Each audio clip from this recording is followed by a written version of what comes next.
ফের মৃত্যু হলো মালদার পরিযায়ী শ্রমিকের। সংসারে অভাব থাকায় দিল্লিতে কাজ করতে গিয়ে হৃদরোগে আক্রান্ত হয়ে মৃত্যু হলো চাঁচলের এক যুবকের।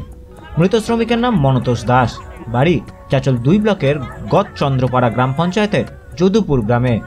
শুক্রবার রাত 11টা নাগাদ দিল্লিতে হৃদরোগে আক্রান্ত হয়ে মৃত্যু হয় তার। রবিবার বিকেলে মৃত শ্রমিকের কফিনবন্দি দেহ ফিরল গ্রামে।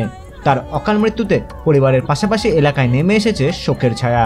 মনতোষের মৃত্যুর পর দিল্লি থেকে অ্যাম্বুলেন্সে করে সড়ক পথে দেহ নিয়ে আসেন পরিবারের লোকেরা।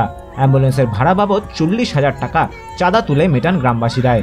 স্বামীর অকাল মৃত্যুতে স্ত্রী মীনাক্ষী দাস, 1 মেয়ে ওই 2 ছেলেকে নিয়ে এখন দিশেহারা।